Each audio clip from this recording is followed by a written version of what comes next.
नमस्कार, आप देख रहे हैं आर्या न्यूज। मैं हूं आपके साथ पल्लवी सिंह। रुक करेंगे राजस्थान से जुड़ी बड़ी खबरों की ओर। तो बता दें कि राजस्थान में लंबे इंतजार के बाद 1 सितंबर से एक बार फिर से स्कूल खुलने जा रहे हैं।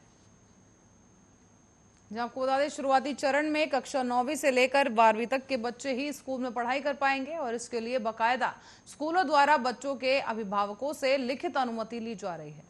साथ ही आपको बता दें, इसके बाद अब बच्चों को स्कूल में प्रवेश दिया जाएगा और जयपुर में भी निजी और सरकारी स्कूल खोलने की तैयारियां शुरू होती है।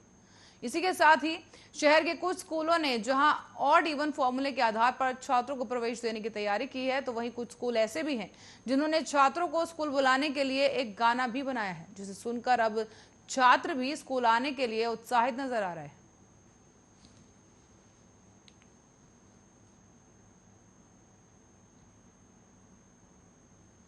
बात करेंगे देश भर में एक दिन पहले चले वैक्सीनेशन के मेगा ड्राइव के बाद अब राजस्थान में इसकी तैयारियां चल रही हैं। जयपुर समेत प्रदेश के सभी 33 जिलों में आज बड़ी संख्या में लोगों को कोरोना वैक्सीन लगाई जाएगी।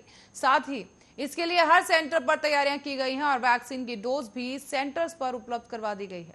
चिकित्सा और स्वास्थ्य विभाग के अधिकारियों के मुताबिक शनिवार को प्रदेश में कुल 12,04,850 डोज मिली। इसमें 11,08,910 डोज कोविशील्ड की थी, जबकि 95,940 डोज कोवैक्सीन की थी। इसके अलावा आज भी 4 लाख डोज और प्रदेश को मिल जाएंगी और अधिकारियों के मुताबिक वैक्सीनेशन सुबह 9:30 बजे से शुरू किया जाएगा, जो कि दोपहर तक चलेगा। साथ ही बता दें, खास बात यह रही कि इस बार सभी सेंटर पर सामान्य दिनों के मुकाबले ज्यादा डोज भिजवाई गई हैं, ताकि सेंटर पर आने वाले हर व्यक्ति को वैक्सीन लगाई जा सके। सूत्रों के मुताबिक प्रदेश में फिलहाल 13.50 लाख डोज का स्टॉक बचा है, जिसे आज ही लगाकर खत्म करने का लक्ष्य रखा गया है।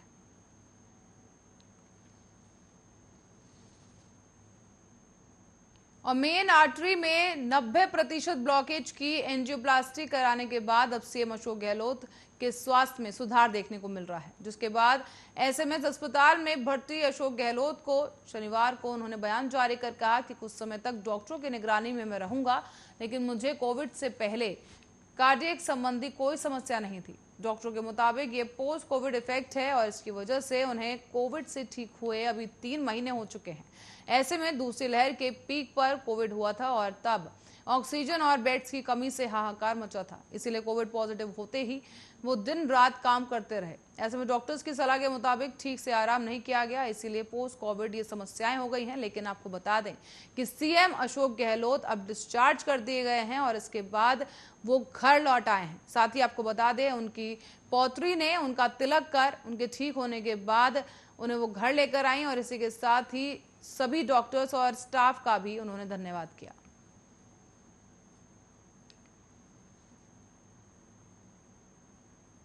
और मासूम से दिखने वाली कोई लड़की कितनी शैतान हो सकती है, इसका अंदाजा कोई नहीं लगा पाया। यहां तक कि उसको जन्म देने वाली उसकी मां भी नहीं। बता दें कि लाडली पैसों के लिए कितनी शादियां कर चुकी होगी, इसका पता तक भी मां को नहीं लग पाया है। बेटी का असली चेहरा तब बेनकाब हुआ जब मां ने उसे पीड़ित समझ थाने में मामला दर्ज कराया। जांच हुई तो वो पीड़िता नहीं, आरोपी निकली है। बता दें, ये लड़की महिलाओं के गिरोह की एक मुख्य किरदार है, जो कि मोटी रकम ऐंठने के लिए अब तक कई शादियां कर चुकी थी और मौका पाकर दूल्हे को छोड़कर भाग जाती थी और फिर अपने गिरोह के साथ अगले कुंवारे की तलाश में जुट जाती थी। ये मामला चित्तौड़गढ़ जिले के निम्बाहेड़ा थाना क्षेत्र का बताया जा रहा है और यही थाने में ये मामला दर्ज किया गया, जिसमें फर्जी शादी कर रुपए ऐंठने का मामला सामने आया और इस मामले में अब पुलिस ने 3 महिलाओं के खिलाफ कार्रवाई करते हुए उन्हें गिरफ्तार कर लिया है। शादी के लिए दलाल की भी भूमिका निभाने वाला गिरोह के 2 लाख रुपए तक की डिमांड की जाती थी।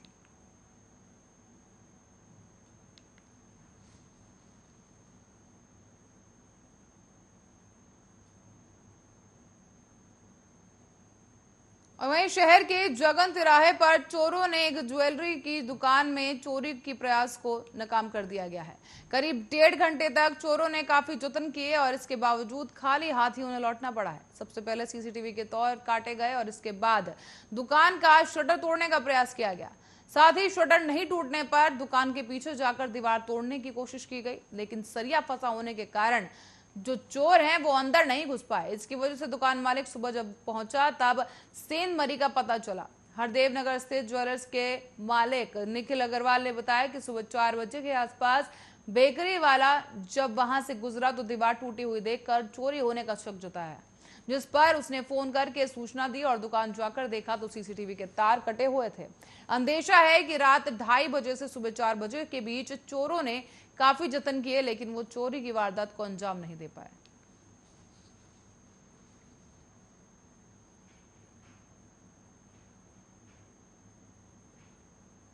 और अब रुक करेंगे अगली खबर की ओर, जो अलवर के टपूकड़ा में मिलकर गांव वालों ने एक पति ने पत्नी की कुल्हाड़ी से वार कर हत्या कर दी है। इस मामले में आपको बता दें कि महिला 5 बच्चों की मां थी और पत्नी रात को अपने कमरे में सो रही थी और तभी देर रात 3 बजे गहरी नींद में सोते समय पत्नी के गले पर पति ने कई बार कुल्हाड़ी से वार किया और मौके पर ही पत्नी की मौत हो गई है। बता दें, शुरुआती जांच में सामने आया है कि 35 साल की साहिनी को पति मुश्ताक पर शक था कि उसका किसी महिला से संबंध है। इसी बात पर दोनों के बीच झगड़ा भी होता था और ऐसे में अब आरोपी पति के छोटे भाई की भी मृतका की बहन से शादी हुई थी और उन दोनों का तलाक हो चुका था। इसी बीच अब पत्नी भी पति से झगड़ा कर मायके चली गई थी। ग्रामीणों की समझाइश के बाद पत्नी को वापस लाया गया और इनके 5 बच्चे भी थे। सबकी उम्र 1 साल से लेकर 7 साल के बीच में है और जब पत्नी और बच्चे घर में सो रहे थे तभी पति मुश्ताक ने अपनी पत्नी की कुल्हाड़ी से वार कर हत्या कर दी। बताया जा रहा है कि बच्चों को सुबह पता लगा कि मां की हत्या हो चुकी है और इसके बाद पुलिस को पूरे मामले की जानकारी दी गई, जिसके बाद पुलिस सभी से पूछताछ कर रही है और जानकारी के अनुसार पुलिस जल्द ही आरोपी पति को गिरफ्तार करने का आश्वासन दे रही है।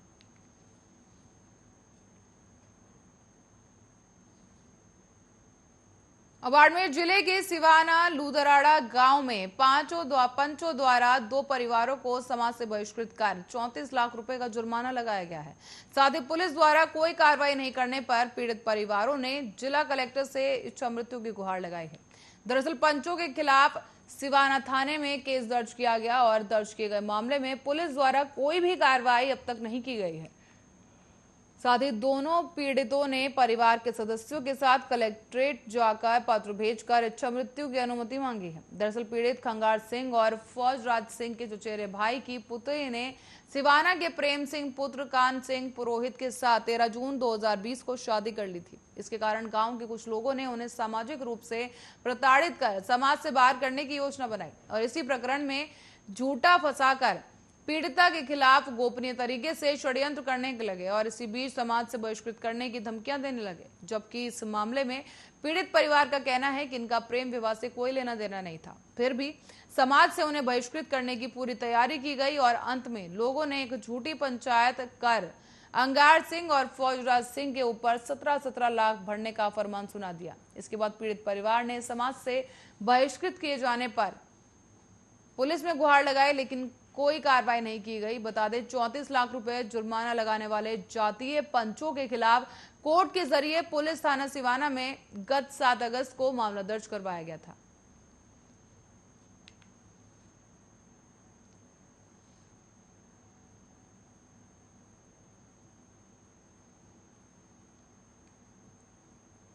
और जयपुर में मामूली कहासुनी होने पर प्रॉपर्टी डीलर ने पत्नी की गला दबाकर हत्या कर दी है। दरअसल विष्णु शर्मा के जो पुत्र हैं सुनहरी लाल निवासी शांतिनगर गुजर की थोड़ी मानसरोवर ने रिपोर्ट दर्ज कराई थी। उन्होंने बताया था कि उनकी बेटी शिखा की शादी 20 फरवरी 2015 को ऋषिराज शर्मा के बेटे शंभुदयाल शर्मा से हुई थी और इसके बाद शिखा के एक बेटा बेटी भी हैं। ऐसे में परिवार के साथ मेट्रो प्राइम बलदेव नगर मानववास में वो रहते थे, जहां शादी के बाद से ही ऋषिराज शिखा के साथ छोटी छोटी बातों पर झगड़ा करने लगा। शिखा ने ये बात कई बार बताई, लेकिन ऋषिराज को समझाने के प्रयास भी किए गए। ऐसे में विवाहिता का शव कमरे में फर्श पर पड़ा मिला है और उसके गले पर चोट के निशान थे।